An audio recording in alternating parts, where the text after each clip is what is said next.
Today's topic was about retirement. So if you choose to ignore your retirement or not put enough in retirement to retire because you're paying off all that debt and you're trying to operate your cash flows today, and you need to send your kids to school and your parents, blah, blah, and all these things are happening, but you ignore your own retirement, at one point you're going to shoot yourself in the foot.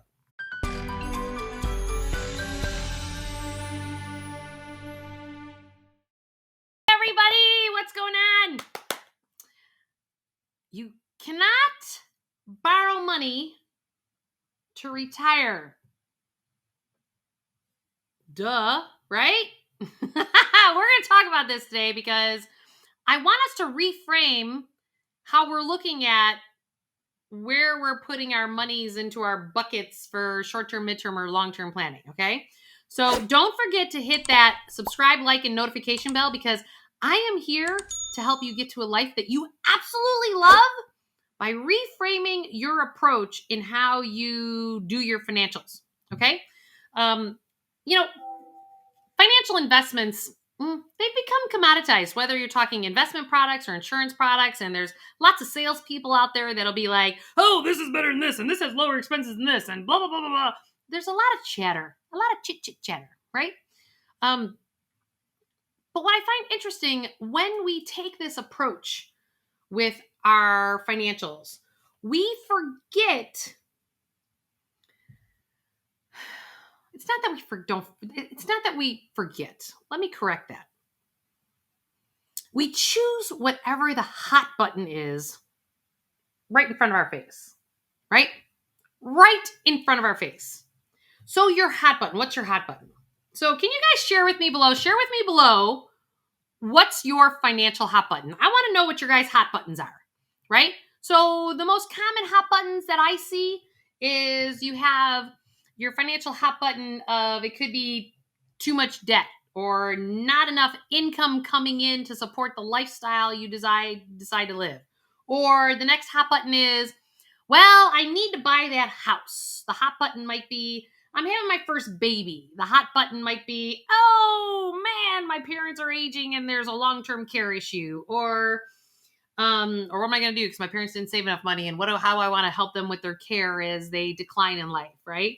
There's retirement. There's like, oh, the next hot button is, oh my God, those kids are going to college, and how do I do that, right?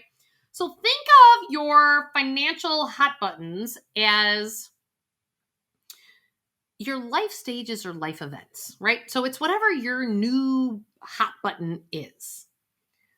I want you to come to a place. So today I wanted to really zone in on, that you can't borrow money to retire. I have so many parents out there, and I'm going to use this as an example, that sit there and say, well, I have to plan for the kids' college, and then after the kids' college, after I check that box on the list, then I'm going to get to the other list. I want you to consider something. You have a lot of boxes. Is it fair to say that those of you who have put your hot buttons below there when you write them in, because sometimes just putting the hot buttons on there, it helps you release it to the universe, right? Turn it over to have faith and trust in the universe, God, or whatever your deity is. Turn it over, there's your hot buttons. But you have all these boxes to check. And it's what weighs on your mind, right? It's like this load that is just like, oh my God, how much more of this can I do, right? Like, this is what's happening to every single one of us at times. So we have these hot buttons. It's like a hot potato. Did you ever play that game Hot Potato when you're a kid? It's like, you don't want to be holding the potato. I don't even know why they called it hot, because the potato was never hot, but you acted like it was hot, right? And that's a really great analogy. We act like these life events, like kids going to college or buying my first house or having my first baby, that it's like, that's hot. I got to do something about it. Right? It's that thing that you're like, Well, here's the thing. We don't need to have that hyper reactivity to whatever appears to be that hot button. So, you know how when you're on an airplane and they say, put your oxygen mask on first, and then the oxygen mask for your children or other people around you. It's because you're no good to anybody if you don't save your life first, right? The challenge is that we've been taught in many of our childhoods that doing this self-love and self-care of taking care of yourself first and then everybody else, that there's all this shame, blame, guilt, and judgment. And I cover that in spades in my first book, The Emotion Behind Money. And what I want you to realize is that you'll hear me say often that it's not an or. It's like you don't have to take care of this hot button over these other things that are also important to you. Some may have more immediacy to them, but it's not like they're not all important to you. So when you're looking at approaching your financial world, right? I want you to approach it with the and. So it's like kids' college is important and me retiring when I desire, not where I've defaulted into life doing. And I have the pressure cooker of my parents, probably in a long-term care perspective. Or you might be the grandparents and you have the pressure of helping your children watch your grandkids, but you kind of don't want a job anymore, right? You want to kind of be there and help. Your heart wants to. Did you know statistically, you actually suffer more if you live within 10 miles of your grandkids? Because if you live farther away, you're happier statistically. And I think it's because today there's so many demands for both parents working that the grandparents are actually spending the time raising the children. Something to think about. But again, it's not an or, it's an and. So how do we get to this and piece?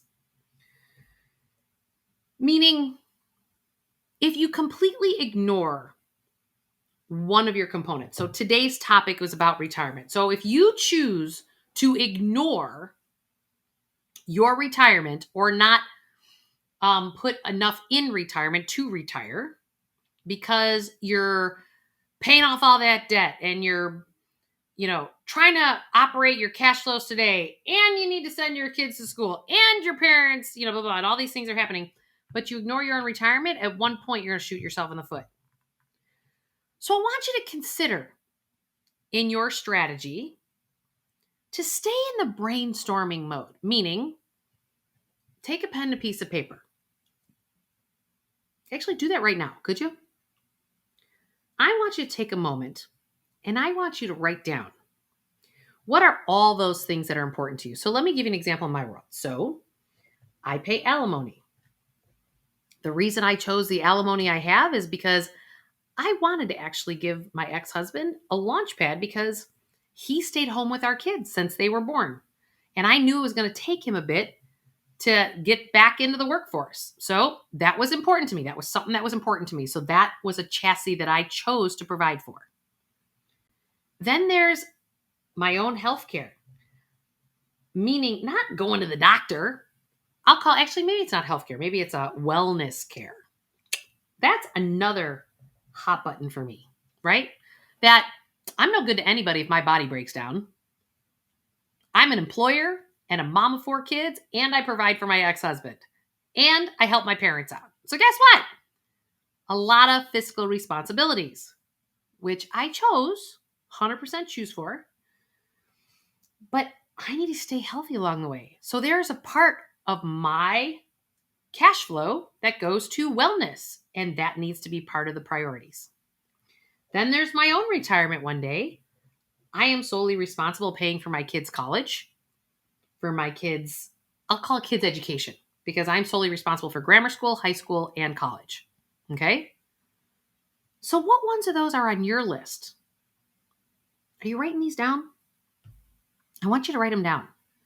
Because what happens when you take pen to paper and you write down all these things?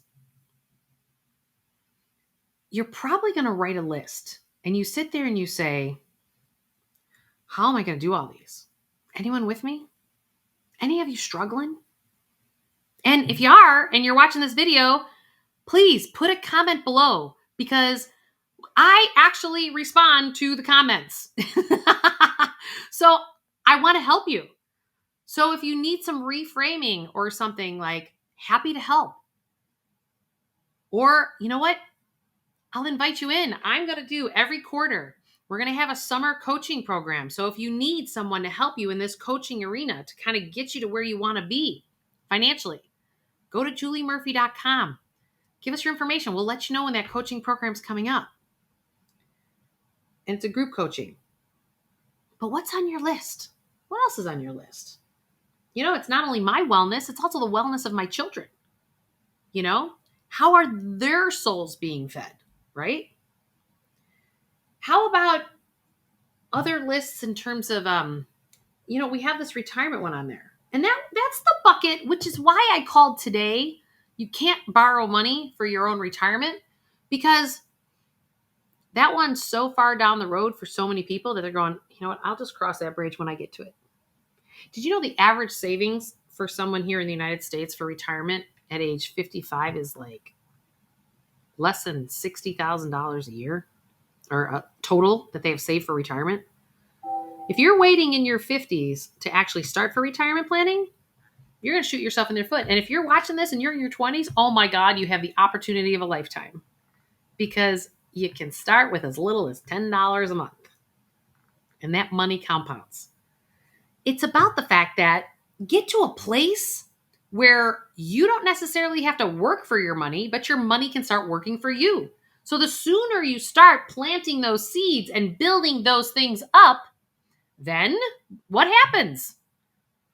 They have babies. It's like the movie It's a Wonderful Life, Mama Dollar and Papa Dollar. And let's have some babies, as he's walking them, to the safe when they aborted. Got past the Great Depression when the banks were all closing. Businesses were all closing.